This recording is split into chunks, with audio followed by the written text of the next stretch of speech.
there, guys, gals, non-binary pals. GM Potter here. Welcome to my channel where I review books and bookish things. I post on Thursdays and alternating Tuesdays. If you like what you see, please consider subscribing.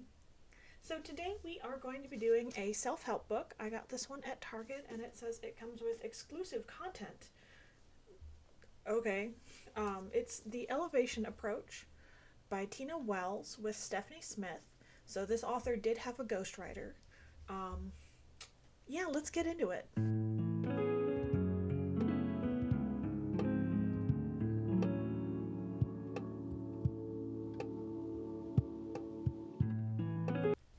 So this book came out this year in 2023.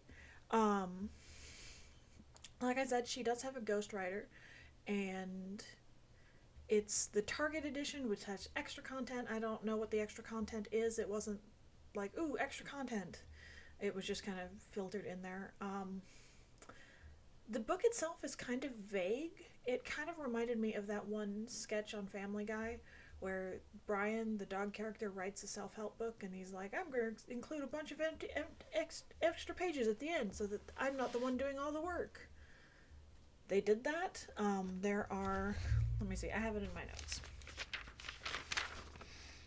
16 blank pages at the end. 16 blank pages at the end, plus a bibliography. So it's not that thick of a book. This one comes out, it's published by Rodale Books. They also do the Runner's World, like trading guides and things, which I really like. I guess that doesn't mean they do all good books all the time. This book claims to be about the difference between work-life balance and work-life harmony, which she gets into it, and it's really just semantics. That what she describes as work-life balance is not fully understanding what work-life balance is, and work-life harmony is actually executing a work-life balance. So it's a little weird. The cycle of things, because it's cyclical, except you don't have to go in order. You just start with the first one and end with the last one, but you can do the two in the middle in any order you want to. Ooh, are preparation, inspiration, recreation. I kept reading that as recreation. No, it's recreation and transformation. So we start at the beginning of the book with preparation, which she calls the art of getting ready. Mental preparation, which is a vision statement board. It kind of gets borders on the edge of manifestation, but never quite commits to that premise. Then it's people, which is kind of a ripoff of the proximity principle by Ken Coleman, which I'm sure is a ripoff of something else. I don't know. I haven't read the proximity principle. I don't really care to, but it's very much a who you know is how you get ahead kind of thing. Well, what if you don't know anybody? I don't know anybody. How would I ever get ahead? Data preparation, what data points will you use? This is actually interesting and something that people neglect, is actually researching something before you jump in and do it.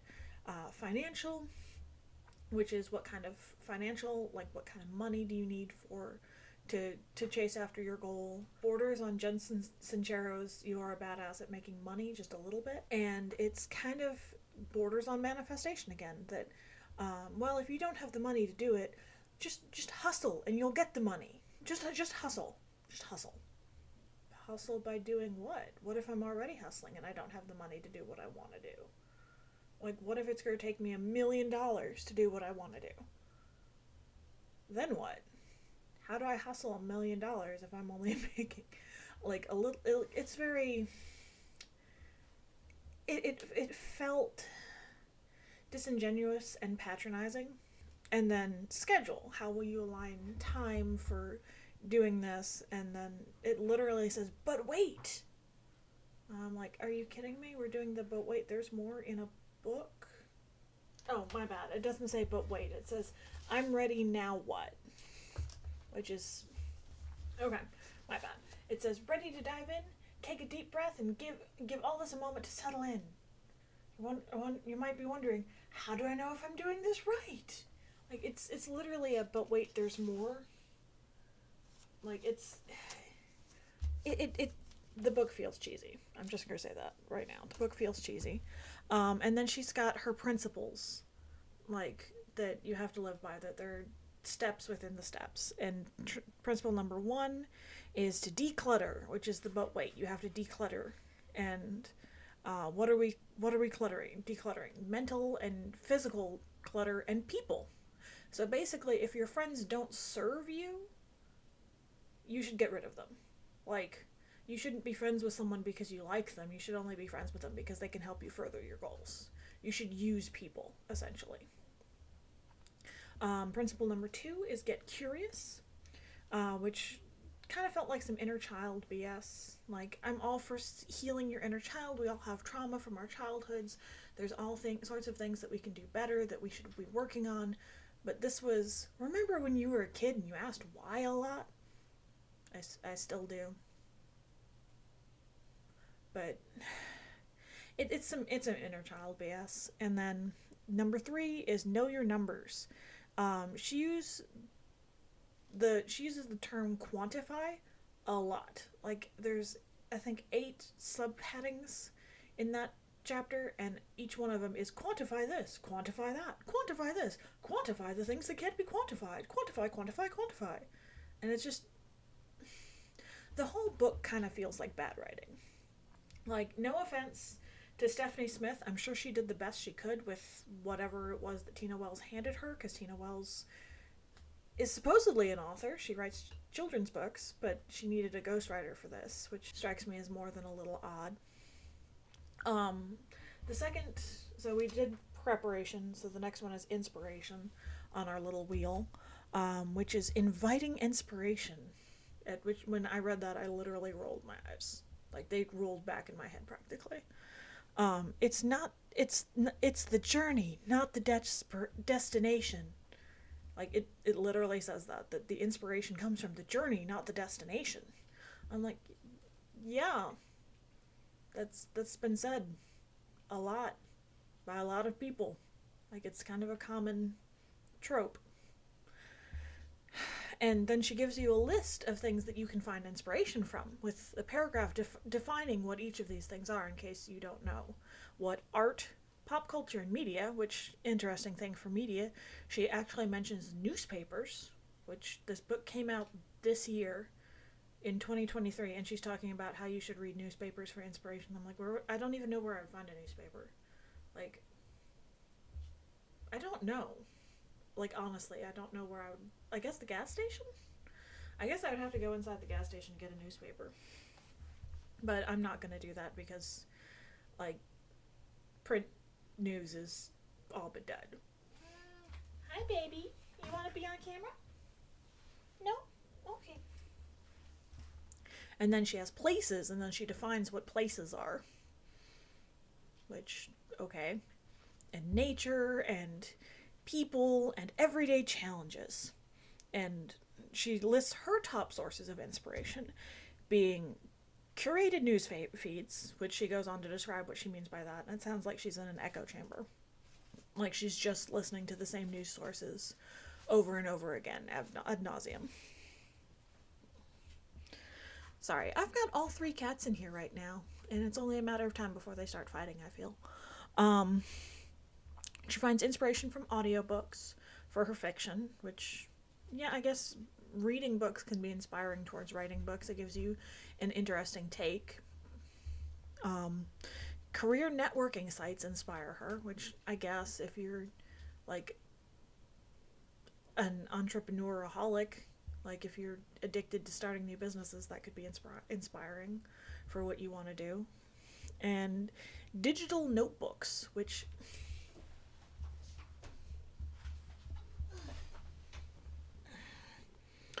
Sorry, this one wanted to be in my lap. Digital notebooks, which is where she keeps her manifestation and things like that. It's basically a Pinterest board. And then you're supposed to do an inspiration audit, which I thought was actually kind of a good idea, because you can find inspiration in things, but does the inspiration actually lead you towards something productive? Like, I can look at Regency gowns all day. Like, I literally could look at them all day. But is that going to inspire me to make a dress that I can wear to work? Not really. So,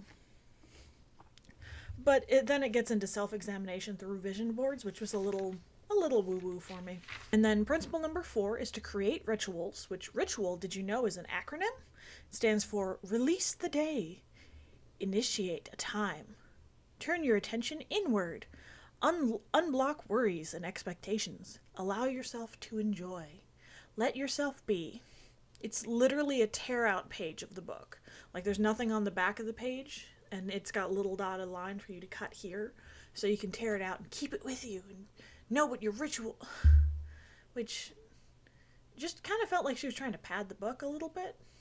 Like, it didn't need to be a tear out page. Like, it's the only tear out page in the whole book, and I don't think it needed to be there.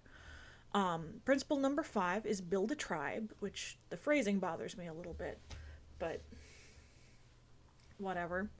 It's kind of the friendship is magic. No, cross that. Friendship is business. And it gets into the, you should only keep friends who can serve your business purposes and serve your entrepreneurship, which is so mercenary and so cynical that I like my friends to hang out with. Like, if we get into business together, okay, fine, I guess.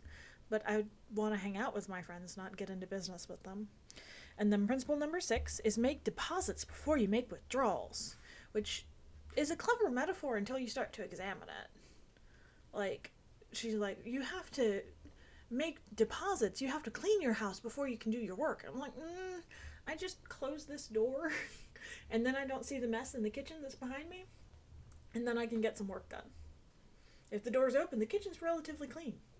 Like, I don't have to make that deposit into the house before I can withdraw the use of the space. I can just close the door.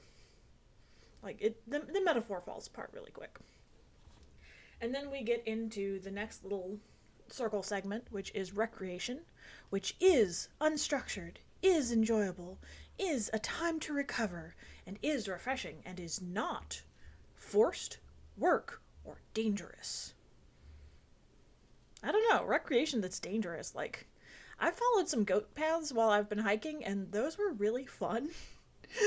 So, and that's kind of dangerous because there's cougars in this area. The animal, not the middle-aged lady who's looking for a boy toy. And then recreation is not work. And it's like, and I wrote in my notes, how will I keep the lights on / a roof over my head while I'm finding myself? If while I'm recreating myself, I'm not supposed to be working. And it's not just that you're supposed to work at it. It's that you should be taking a break from things like work to do this. And I'm like, no, I've gotten addicted to living indoors. Like, I really like it. And my cats like it. So, yeah. Which leads us to principle number 7, which is get out of your safe zone, which is generic self-help advice. Okay, it's a staple for a reason. It's not bad advice. Number 8 is to move. And she immediately talks about her brother that lives somewhere in Europe. I don't remember where. It was kind of a forgettable chapter. And I'm like, do you mean move to Europe? I don't think we can afford, and I don't think most people can afford that. And she means, no, when I go there, I think it was Italy, I walk. And I'm like, oh, you mean exercise. Yeah, I can see how exercise can help you get over some creative blocks. Yeah, exercise is good for you. Okay. And number 9 is create joy. And she talks about the difference between joy and happiness. Joy is long-lasting. Happiness is temporary. I'm like, I guess. They're synonyms, though. I don't know. I just had trouble buying into this. I love self-help books, but this one kind of was annoying. And then we get into the last circle segment, which is transformation, which learn whether or not you should keep going or give up. And if you should keep going if you're looking forward to your tasks and you're excited. If you're grumpy and burnt out, you should stop. And I'm like, well, being burnt out is one of the things that makes me stop. So, yeah. Please don't bite my microphone. Can you hear him purring? He is purring up a storm. And then we get into the last 3 principles, which is find a spiritual practice, which was very Judeo-Christian value-y, which wasn't what I was expecting. This book kind of doesn't give any indication that it's a Christian self-help book anywhere in the book.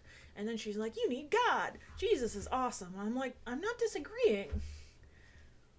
But this feels really out of left field. Principle number 11 is make space for reflection, which again was very religious centered. And then number 12 was let go of what no longer serves you. And one of the bullet points on there, yet again, is people. That you should get rid of people in your life that don't serve you, that don't further your cause. And it's like, that's gross.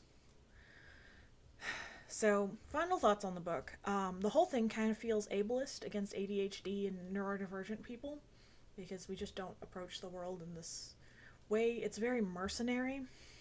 It's very elitist.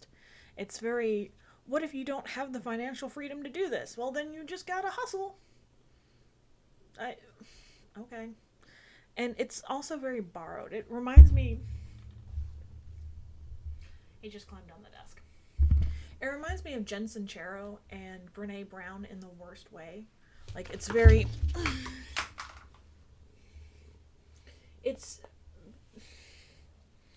It reminds me of Jen Sincero and Brene Brown in the worst possible way. It's very, very much wish it, want it, dream it, be it kind of just surface level. I love you too. Very surface level. And it's just, blah. It verges on manifestation without ever pulling the trigger, which kind of feels weaselly and a little cowardly when I'm reading it, because I'm like, just say manifestation. Just say that you believe in manifestation. Just say it. And she never really does. It's a fast read. I read it in...